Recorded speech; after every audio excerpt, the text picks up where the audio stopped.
Did you ever feel like you wanted to disappear from your family? Family is wonderful. Most of the time, or a lot of the time, sometimes family is challenging. And I saw a story this week about that, kind of a little bit over the top. And I was thinking, how would I introduce this story? And I think really the only thing that I can do is read you the intro to the article from the newspaper. During her husband's memorial service at Wiley Funeral Homes in Baltimore, Demetra Street sat on the front row wearing a brown striped pantsuit. About 25 people watched as she sang, "His Eye is on the Sparrow," in memory of her husband, Ivan Street. In the room was a photograph of the man, and beside it was an urn. But immediately after the January service ended, a funeral employee allegedly took the urn and hid it away, according to a lawsuit Street filed in early August. When Street asked the funeral home to turn over Ivan's ashes, she says the staff refused. That was because Ivan's ashes were not in the urn, Street alleges. Ivan's body, she claims she later learned, was actually buried in Baltimore's Mount Zion Cemetery 3 days earlier at the request of another woman claiming to be the man's wife. And you thought you had drama this week in your family. Quick recap. Man dies, 2 women come forward, both claiming to be the wife of the deceased. Now, one of them got to the funeral home first. We'll call her wife number 1, and they planned a funeral. And then all of a sudden, the funeral home heard from wife number 2. And so they thought, well, we got to work this out. So they called wife number 1, and they really didn't share the details of what she said, but they said it was very apparent there was extreme animosity between the 2 women, and there was no way that there was going to be peace between them. And so the funeral home, all on their own, hatched a plan to try to keep the peace. They decided to have 2 funerals and not tell the wives. That's kind of unbelievable, but they almost got away with it. 3 days before wife number 2 is singing "His Eye is on the Sparrow," they had another funeral with wife number 1 and took the body to the cemetery, and the funeral home never told either woman what they were up to. Now, I can appreciate the predicament that the funeral home was in. They didn't know what to do. So they hatched a plan that they thought would keep the peace, but instead it has led to anger and accusations and lawsuits. You see, trying to keep the peace, it ended with a lot of trouble. How did they get there? Well, that's what we're going to explore today. Well, whether you're here in the room or joining us online, I'm really glad that you're with us. My name is Dale, and this idea of being a peacekeeper and it being hard to be a peacekeeper, I can identify with that. I know what it's like to try to be a peacekeeper and get the short end of the stick. Back when I was in elementary school, I was probably in 5th or 6th grade, I don't remember which, but I knew I was one of the older kids on the school bus. And it was early in the school year, maybe a month in, and over the course of a couple of weeks, the other kids began harassing a younger girl who was on the bus. Now, it wasn't terrible, but it wasn't right either. You see, she was younger, and she would try to sit towards the back of the bus, and the older kids thought that wasn't right. So what they would do is send someone to sit with her so that she would get annoyed and move back to the front of the bus. And this went on for a week or 2, and it kind of escalated as it went. Well, one day, the other kids got a younger boy who had some pretty severe emotional and mental challenges to go sit with the girl. And for whatever reason, she had enough that day. It was a rainy day, she had an umbrella, and she began hitting him on the head.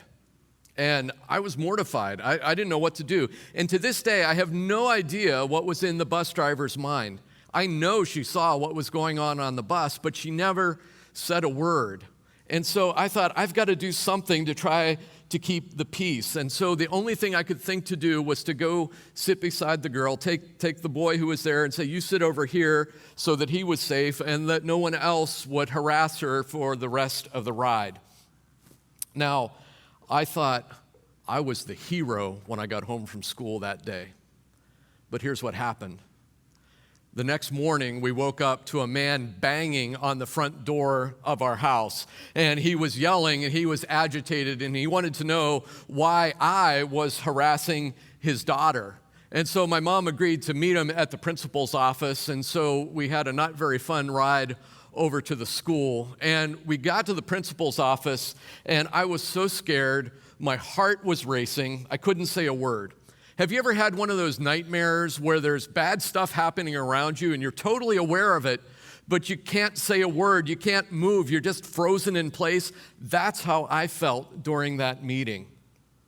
And even though I felt like I was the one trying to keep the peace, I was the one who got blamed for all the trouble. Trying to keep the peace ended in a lot of trouble. And I think that's an experience that many of us share. We want to bring peace, but sometimes when we see trouble or conflict, we try to smooth it over, and sometimes it just blows up in our faces, and it can lead us to ask the question, why is it so hard to be a peacekeeper? Now, a peacekeeper, that seems like a noble cause. That seems like a good thing, but often it leads to more trouble than when we started. And so today, we're exploring what Jesus has to say about having peace. And we're doing this in the context of our series called Bless This Home, because we could all use more peace in our lives. We could use more peace in our homes and our families. And we know that no matter what our home looks like, whether it's 1 or 2 or 10 people, we could all use more of God's blessing. And God's peace is a blessing. So if you have your Bible or app with you today, I'd invite you to join me in Matthew chapter 5. Now, I truly believe that God desires to bless our homes, that He wants us to experience more peace, that He wants our homes to be places of peace, to be people that experience peace on a regular basis. And so we want to be more than just a Christian home that has a plaque on the wall. We want to learn how to be a Christ-centered family, a family that pursues God together. And as we focus on doing that and living out our faith, it puts us in position to experience more of God's blessing, including His peace. And for many of us, we might think, well, I know a family that could use some peace, or a family that just seems dysfunctional in some sort of way, or a family that has a member that is always seeming to break the peace, not keep the peace. And for some, it might even be in our own family or our own extended family that we think about that. We know what it's like to want peace, to even long for peace. And so let's start with that question. Why is it so hard to be a peacekeeper? Well, the reason it might be so hard to be a peacekeeper is that we might be aiming at the wrong target. You know, consider, we want more peace around us, yes, but is it possible that being a peacekeeper is not necessarily the best approach to doing that? And here's why. When we are keeping the peace, at best, it's a temporary solution. It's a Band-Aid to the underlying issue. And instead, in Matthew 5:9, Jesus teaches us a better way. And He says, "Blessed are the peacemakers, for they will be called children of God." And notice that Jesus calls us to be peacemakers, not peacekeepers. And that might seem like a subtle shift, but being a peacemaker is a radically different approach than being a peacekeeper. So let's dive into this verse. In English, the best word for translating what Jesus said is peace. And it's a good translation, but it's not necessarily a complete translation. If you go back to the Greek, the word for peace that's used there is Irene. And Irene is not just an absence of conflict. It's not a shallow peace, but Irene is actually a wholeness, a completeness in every area of life. And so it's this completeness and wholeness in all of our relationships with God, with our family, and in our home. Now, many might be more familiar with the Hebrew word that's used, and that's shalom.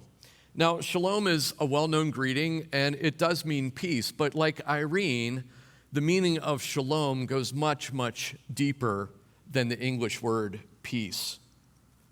You see, shalom it's more than just the absence of bad.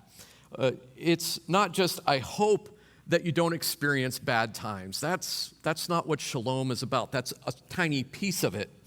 Shalom means, I wish you the highest good. And so it's both, I don't want you to have strife, I don't want you to have angst in your life, but I also want you to experience the best in your life. In other words, it's not just the absence of conflict, but it's experiencing God's best, experiencing God's blessing, knowing that God is for us. And so when Jesus is saying, blessed are the peacemakers, he's not just talking about an absence of conflict, he's talking about a wholeness of life. Now, we also have to understand that when Jesus said, blessed are the peacemakers, for they will be children of God, everyone listening to him would have been shocked, because the culture of the day was retribution. Even later in the chapter, in verse 38, Jesus references a common teaching of the day. He says, you've heard it said, an eye for an eye and a tooth for a tooth. When someone hits you, hit them back, maybe even a little bit harder. Or if someone steals from you, take something from them. That was the cultural approach. And even though it was commonly accepted, it often led to vicious cycles of violence that never ended. And so we need to understand that when Jesus was teaching this, it was very countercultural, both in his century and in ours today. You see, in that day, everyone had been raised with the mindset to punish others, to make them feel the pain. But Jesus is saying, no, blessed are the peacemakers, not those who punish, not those who enforce, not those who judge others, but not even the peacekeepers, not even just the people who try to smooth things over. Jesus says, blessed are the peacemakers, not blessed are the peacekeepers. And while it might seem similar, there's a stark contrast between the two approaches. You see, in general, what a peacekeeper is trying to do is to smooth over the conflict, or maybe even avoid the conflict, to try to keep the peace. Remember those stories from earlier? The funeral home that just decided to have 2 funerals and not tell anyone about it, or my experience on the school bus. The common theme in both of those, not just that they ended in trouble instead of peace, but the common theme and common thread there was avoiding the conflict. And that's what peacekeepers do. Peacekeepers, instead of trying to work it out, they will often try to just smooth it over. And smoothing over the conflict rather than dealing with the underlying issue rarely works, especially in the long term. And so peacekeepers are trying to work around rather than work through. And that's usually a vain attempt at peace. It might work for a little while, but it's probably not going to stand up over time. Now, what are some indicators that we might be trying to keep the peace instead of make the peace? Here's some peacekeeping statements. Let's just not talk about that anymore. We'll just put that aside. Or at dinner, everyone needs to have their best smiling face on tonight. We're not going to talk about it with them. You see, those are peacekeeping. They're trying to avoid the momentary conflict that might be there. Now, I will admit there are some limited situations where we might have to do that. We just need to do the best that we can. But if we're really wanting to be a peacemaker, if we're looking for real peace, Jesus teaches us a much, much better way. And that's to be a peacemaker. And rather than avoiding conflict, peacemakers actually embrace conflict to make real peace. Peacemakers don't work around the issues, they work through the issues. One of the biblical names for Jesus is the Prince of Peace. And so he came as a peacemaker. And we want to experience that peace. And by God's power and God's presence, we can experience his peace in our lives. And when we get peace, our homes have more peace. And that's a blessing. Now, a caution that goes with this, though, is that peacemakers know that you don't always rush headlong into every conflict situation. It takes some wisdom. Peacemakers are always looking to the long term and a lasting peace, not a temporary truce. So let's look at how a peacemaker operates, how to be a peacemaker. The first thing a peacemaker does is tell the truth in love. Now, this sounds simple, but there is a real art to speaking the truth in love. Notice first, it does not say yell the truth in love, but speak the truth in love. And so if you find yourself in the middle of a conflict and you're shouting, "You need to hear the truth," perhaps you want to take a step back from that and reconsider your approach. It's probably not the bullseye. And why do we speak the truth in love? Well, that's what Jesus modeled for us. And in Ephesians 4, Paul reminds us, we will speak the truth in love, growing in every way more and more like Christ. But we're human. We experience emotion, especially when we're in the middle of conflict. So how do we speak the truth in love in a way that honors God? Well, we start by leading with love. I know this, and it seems simple, but there are many times where I am tempted to lead with the truth, especially when I feel that my feelings have been hurt, or it's an unjust situation, or if I feel like I've been taken advantage of. When we get in those situations, we can want to shout the truth first and let the love come later, or even let the love be assumed. But that's not the approach of a peacemaker. A peacemaker leads with love. You make the other person know that they are loved, that they are accepted, and that they are valued. And you do that first. You see, a peacemaker never assumes that the other person knows that they are loved.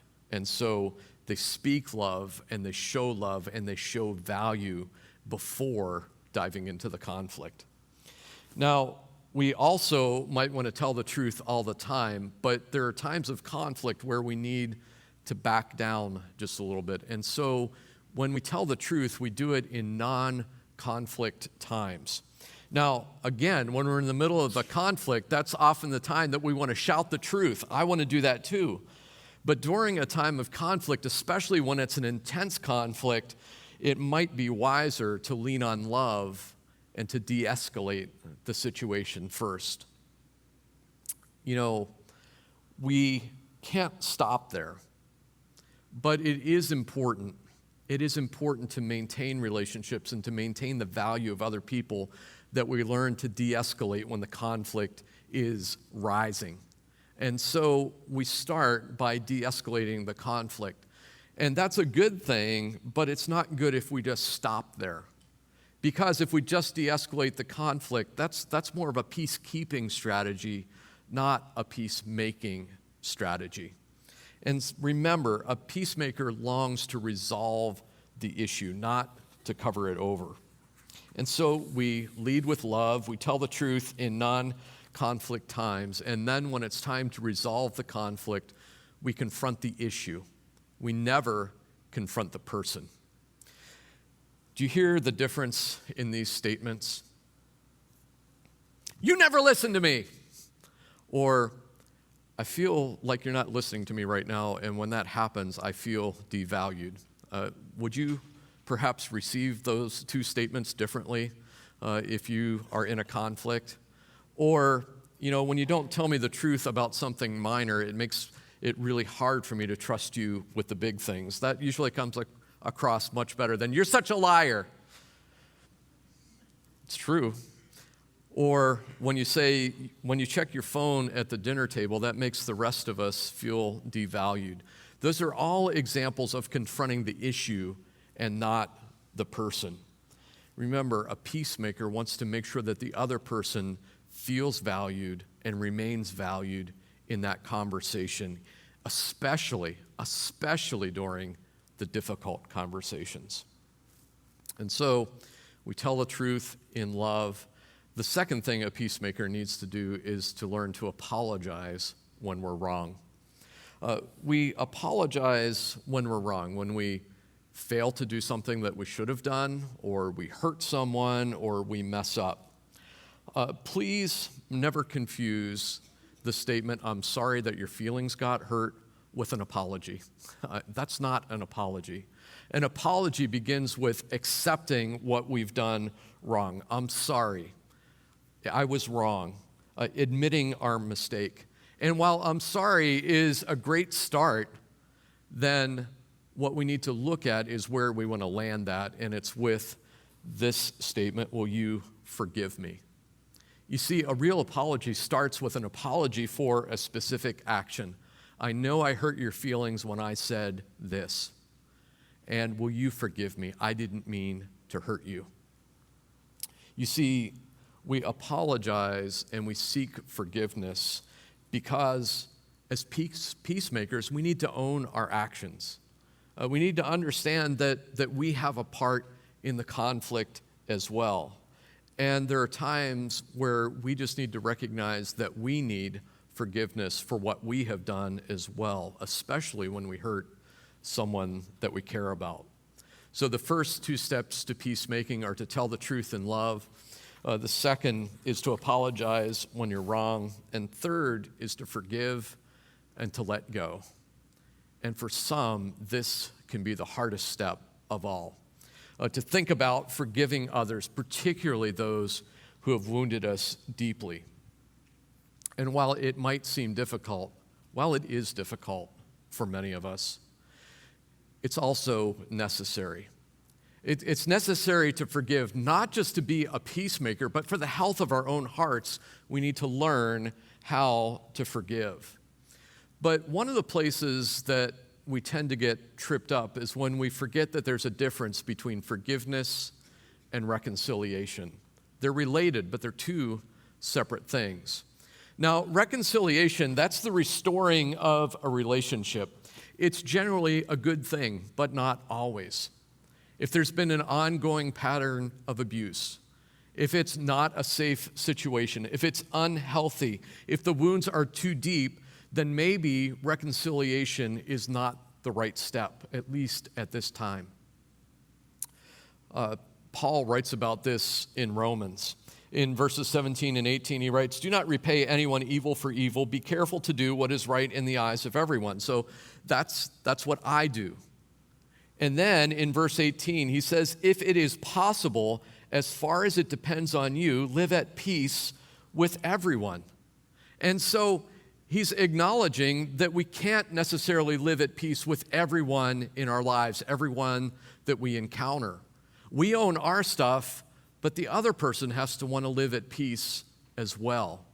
And when that's not the case, then we have to have the wisdom to know, is reconciliation healthy or unhealthy in this circumstance? And so we need to recognize that reconciliation is optional at times, but forgiveness is always the right step. And the reason for that is that forgiveness is internal. Forgiveness is what happens in our hearts. In a simple phrase, forgiveness is releasing the right to get even.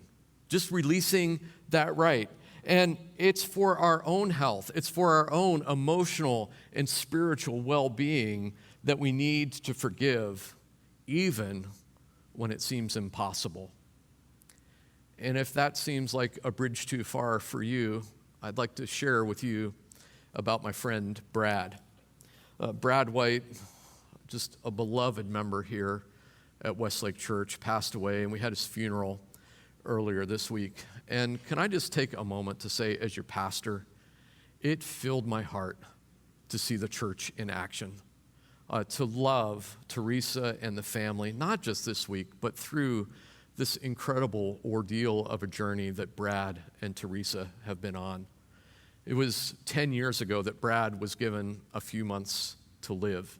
And, one of the things that Brad wanted to do in the last few weeks that he just never had the strength to do is he said, I just want to stand up and tell my church thank you. And when someone wants to tell the church thank you, that's not saying thank you to an organization. That's saying thank you to the people. And so I just want to express that on behalf of Brad and Teresa and say, as your pastor, I love it. I love to see the family of God in action like it has been through this circumstance. Now, part of the funeral was talking about how Brad loved his church. Now, I didn't realize, but Brad was an usher for many years, and those were his doors. And I heard time and time again stories that if you came through those doors, it was really hard to avoid getting a hug from Brad. In fact, there were some times where Brad would chase people down and make sure they got a hug if they came through his door. And if you only knew Brad on the surface, you would know that Brad was an incredibly loving guy. He always had a funny story, a smile on his face, a joke for everyone. And when we see someone like that, we might think, you know what? They must have had a pretty easy life. It's easy to be happy when you've had that. Brad's had anything but an easy life. He's not only had this cancer battle for 10 years, but he talked about how in 2005, his son Jeremy was murdered. Not just killed, but brutally, cold-blooded murdered, and how that was about the hardest journey of his life. And he said, I never would have made it without the church, and I never would have made it without God, and here's why. And when I say this, I don't say this to condemn Brad in any way, shape, or form. I'm a dad. I understand. When somebody hurts a kid, that's over the line. Brad said there was a time where he knew who it was that killed his son. And he not only thought about what he might do someday, but he made a plan and he started to put it into action. And the culmination of that plan was one day he was standing in a store getting the things that he needed to carry out that plan of retribution and revenge. And he said he was ready to do it. He was filled with anger and hate, and he couldn't wait to get back at them. And he said, as I stood there waiting to check out of the store, I felt like God put a hand on my shoulder. Not intercepted him with an angry voice, but just put a hand on my shoulder. And he said, I felt like God said, Brad, you need to forgive, and you need to walk away. And he said, in that moment, I turned and I walked away, and all that hatred, all that anger, all that bitterness, somehow by the power of God, miraculously gone from my heart. Here's a direct quote from Brad. If you don't forgive and release that kind of stuff, it will eat you up. You see, sometimes we get confused by our emotions, and we think if we hang on to the anger and the hate and the rage that's inside of us, that's a good thing. But it's not. It becomes bitterness, and when bitterness gets in our heart, it can take over our heart. It can choke out everything else that's there, not just peace, but it can take the love out of our hearts, and it can lead us on a path to destruction. And that's why Brad was so adamant about sharing that, to say, if you don't learn to release, to forgive that, it will eat you up. And so I don't know what your circumstance is today. And I may not know where you've been hurt or someone's hurting you right now. We live, as I was reminded this morning during our prayer time before the message, we live in a time in our culture, in our world, where peace, if it's not absent, it's sure hard to find it sometimes. There's a little too much hatred. There's a little too much yelling the truth, shouting the truth. And I think what God is calling us to do is to begin to lead with a little more love. Certainly in our homes, certainly in our families, certainly with the people that we care about. But could you imagine if we as God's people became more known for making peace in this world? Not keeping peace, not smoothing over. I'm not suggesting that we get rid of our convictions and our values and our beliefs. We need to hold on to those. We have to stand for the right things. We have to stand for God. I'm not for a moment suggesting that we don't do that.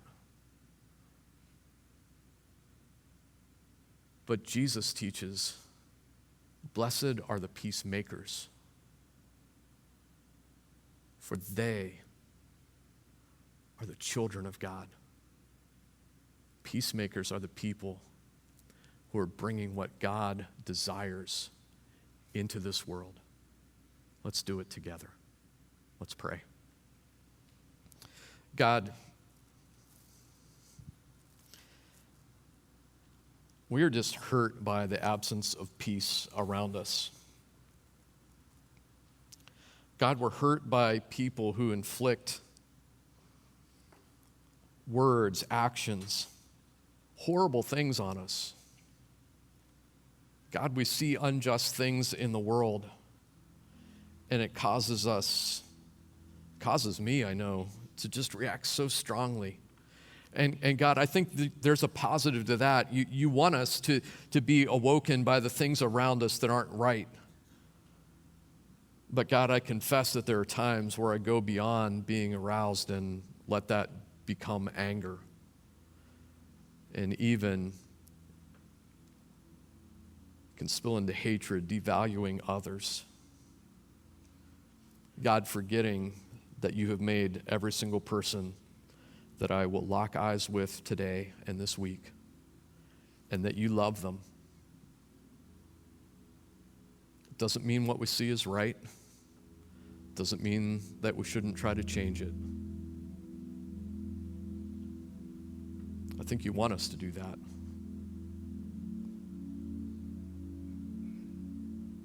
But God, I also just feel convicted that you want us to lead with love.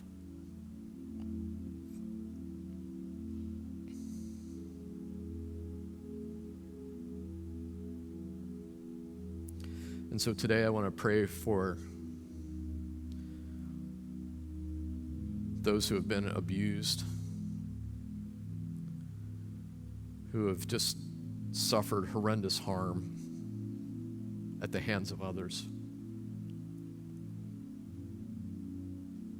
God, it's not right. Nothing can make it right. And God, reconciling might not be the right answer in many of those circumstances. But God, I pray that you would move us to a place of forgiveness, of releasing the right to get even. God, where things like bitterness and rage and anger have taken over a heart.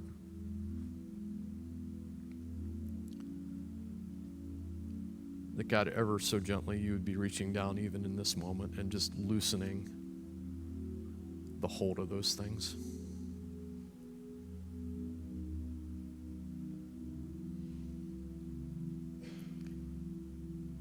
God, there are things that we want to make right, and it's beyond our grasp. It's beyond our control.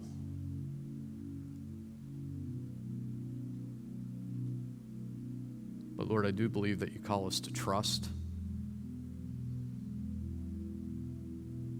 God, I believe you call us to be real with you, with our emotions, the things that we're experiencing. God, even when there's anger, even when it turns to hatred, God, to be able to take that to you and say, God, help me with that. Help me know what to do with that.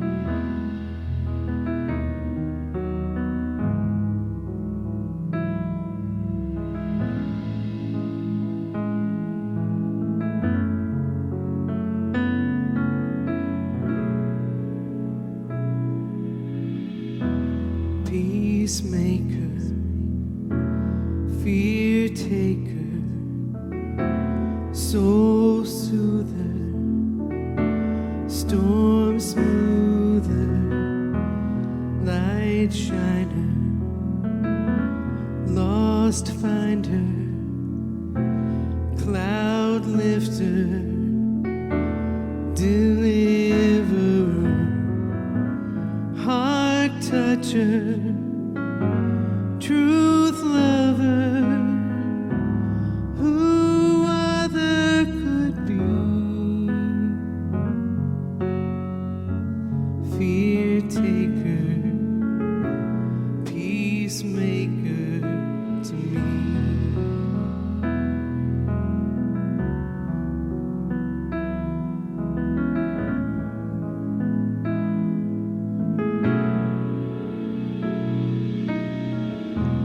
Mind clearer, sigh hearer, hand holder, consoler,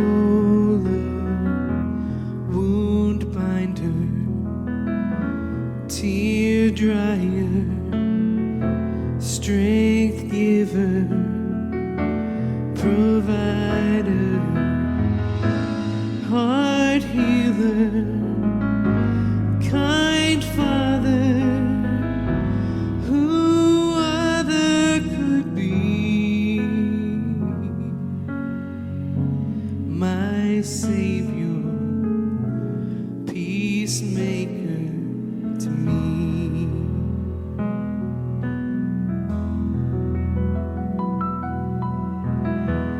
Let your peace rule in my heart. Let your kindness fill my thoughts. Let your strength secure my soul. Let your peace take hold in me. Let your wisdom guide my way. Your compassion fill this place. Let my anxious thoughts be still. Let your peace rule in my heart. I need you. I need you. I need you in my life. Lord, I trust